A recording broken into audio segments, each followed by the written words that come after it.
Good morning, children. This is the third part of lesson number 2, Writing and City Life. In the previous part 2, we studied about Mesopotamia, the area between Tigris and Euphrates rivers in modern-day Iraq. It is often referred to as the cradle of civilization because it is the first place where complex urban centers grew.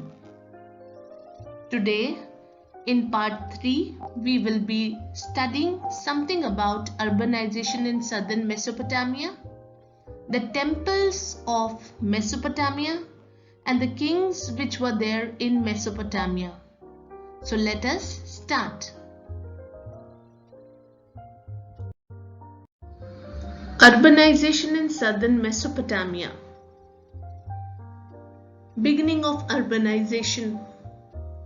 Settlements began to develop from 5000 BCE in southern Mesopotamia. Some of the earliest cities emerged from these settlements. These cities were of different types and they were: firstly, cities which gradually developed around the temples. Secondly, cities which developed as centers of trade. And lastly, there were imperial cities.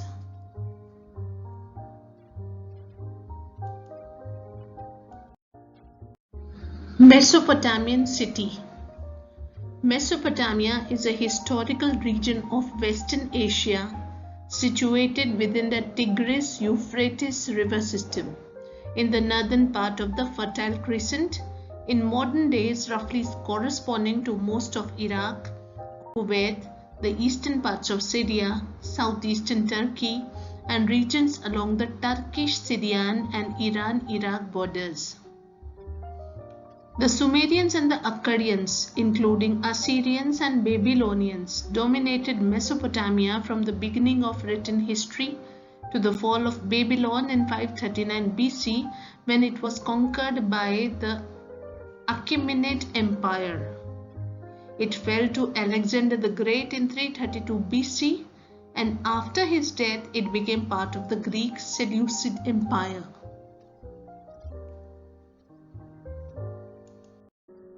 Construction and maintenance of temples in Mesopotamia. Early settlers in southern part of Mesopotamia began to build or rebuild the temples at the selected spots in their villages. The earliest known temple was a small shrine made of unbaked bricks. Temples were the residence of various gods, moon god of Ur, and for Inanna, the goddess of love and war. Temples became larger over time with several rooms around the courtyards, open courtyards. Temples always had their outer walls going in and out at regular intervals. The god was the focus of worship. People brought grain, curd, and fish to God. The god was the theoretical owner of the agricultural fields, the fisheries, and the herds of the local community. Production process such as oil pressing, grain grinding, spinning, and weaving of woolen cloth done in the temple. Thus, temple became the main urban institution by organizing production, employing merchants, and keeping records of distribution and allotments of grain, plough, animals, bread, beer, fish, etc. Inanna is amongst the oldest deities whose names are recorded in ancient Sumer. She is listed amongst the earliest 7 divine powers. The 7 being Anu, Enlil, Enki, Ninhursag, Nanna, Utu, and Inanna. These 7 would form the basis for many of the characteristics of the gods who followed. Inanna is the ancient Sumerian goddess of love, sensuality, fertility, procreation, and also of war.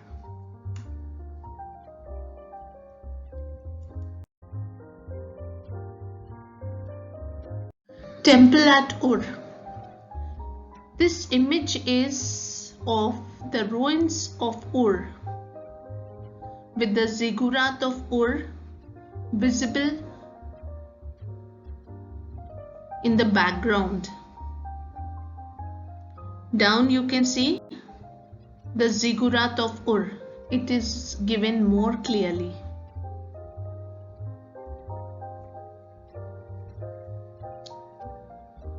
The site is marked by the partially restored ruins of the ziggurat of Ur, which contained the shrine of Nanna, excavated in the 1930s. The temple was built in the 21st century BC during the reign of Ur-Nammu and was reconstructed in the 6th century BC by Nabonidus, the last king of Babylon.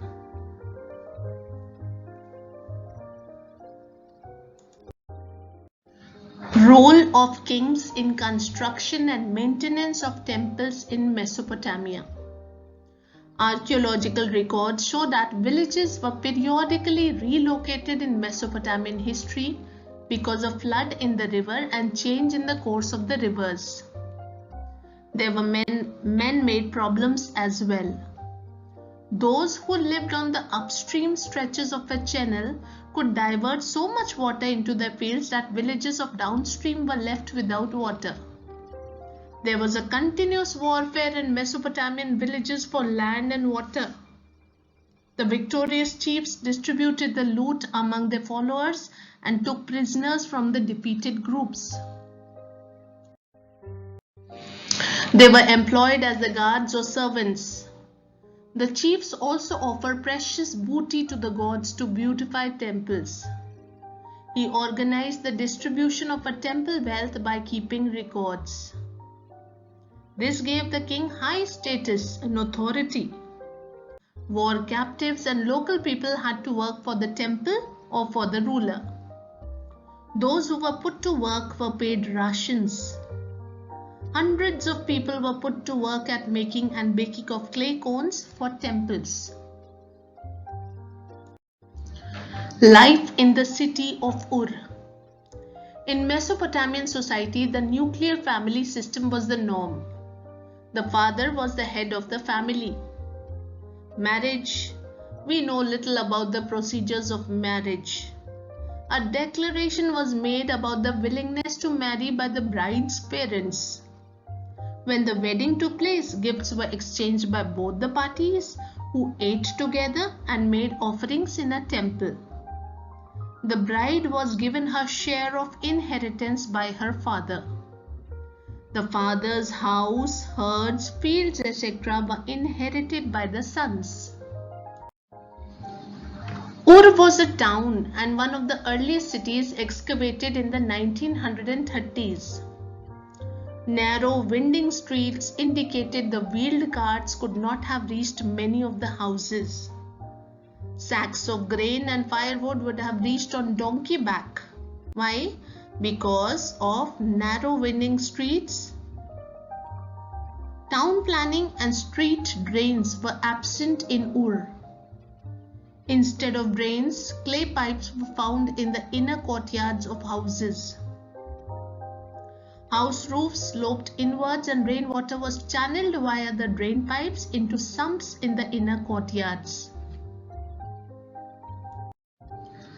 People had swept their household refuse into the streets. This made street level rise, and over time the thresholds of houses had to be raised so that no mud would flow inside after rains.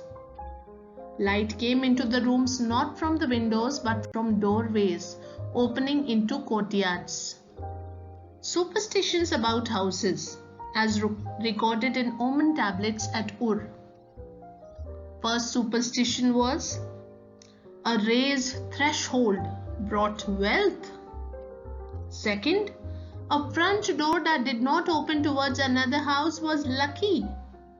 Thirdly, if the main door of a house opened outwards, the wife would be a torment to her husband. What is torment? A botheration.